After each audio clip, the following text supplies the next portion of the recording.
9 things that happen before and after you die.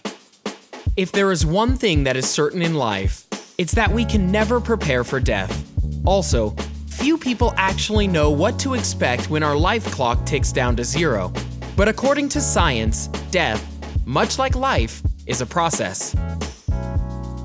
According to Dr. Nina O'Connor, Director of Palliative Care at the University of Pennsylvania Health System, one of the first processes people go through when they're dying is they become extremely focused on their family and things that are important to them. The reason this occurs is it gives the person a chance to get rid of any regret they may have. It also allows them to leave this world surrounded by people who can't bear to see them go. But the real question millions of people are constantly asking is what happens before and after you die. Thankfully, Dr. O'Connor is able to help answer what happens before you die.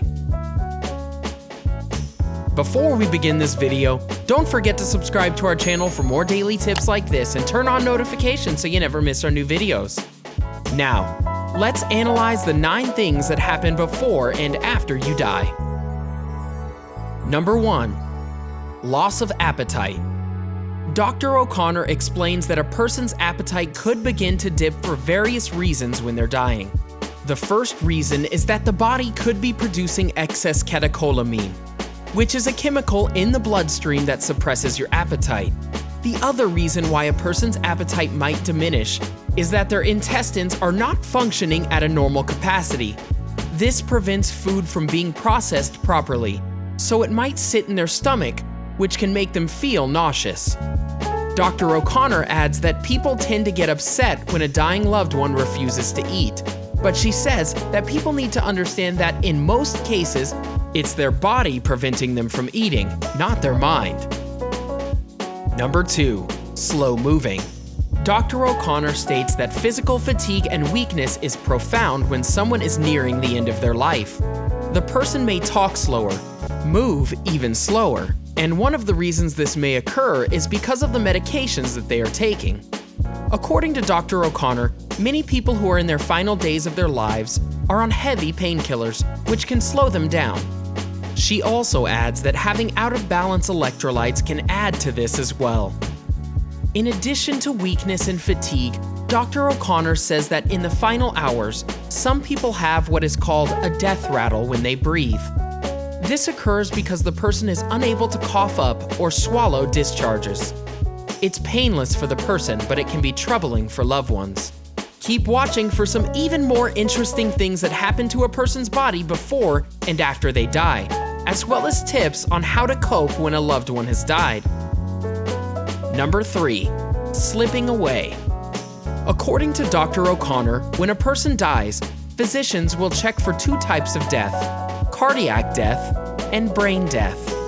If a person is a vegetable, that means that they have no brain activity, and life support is what's keeping the organs functioning. Dr. O'Connor states that at that point, life support is turned off because they have passed on. But she also mentions that it can be trickier when it comes to cardiac death. In many cases, a person's heart stops, but is then restarted and functions normally. Number 4.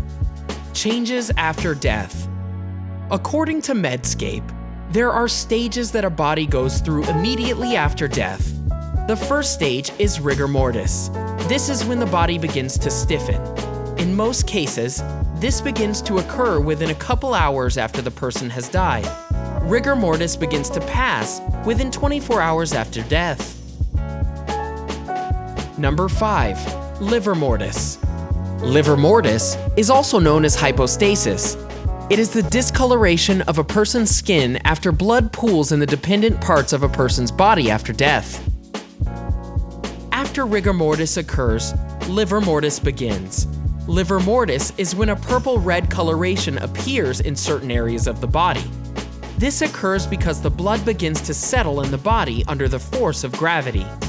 The reason the blood begins to pool is because the heart no longer circulates the blood. Number 6. Tardieu Spots. When the body dies, certain vessel areas begin to rupture. Medscape states that Tardieu spots are hemorrhages that develop in areas of dependency. The increased pressure and gravity is what causes this to occur. Tardieu spots are characterized by purple or black spots on the skin which can develop after death. Number 7. Algor Mortis. Algor Mortis is considered the second stage of death. This occurs when the body's temperature begins to change. Naturally, our bodies are extremely warm. It's the only way for blood to properly flow through the body, but once the body dies, the temperature begins to cool off. With no blood to flow through the body, it's natural that it begins to cool down. This can happen gradually, but if the temperature is cooler than the body temperature at the time of death, it can happen immediately according to Medscape. Number 8. Tache Noire. When the eyes are not completely shut when someone dies, Tache Noire occurs. Medscape explains that this happens because post-mortem drying begins to occur. It's a dark, red-brown stripe that appears across the eyes. Number 9. Decomposition. According to Medscape, decomposition is a process of endogenous autolysis and putrefaction. Autolysis is the destruction of cell tissue by their own enzymes. Putrefaction is rotting or decaying of a body. There are 5 different stages of decomposition. The first stage of decomposition is called the fresh stage, and it happens immediately after a person's heart stops beating. As blood stops pumping through the body when the heart stops beating, livor mortis occurs. Then, after roughly 3 to 6 hours, the muscular tissue becomes rigid, known as rigor mortis. The second stage of decomposition is called bloating, which occurs due to the accumulation of gases in the body. The next stage is active decay, which is a period in which most of the mass is lost.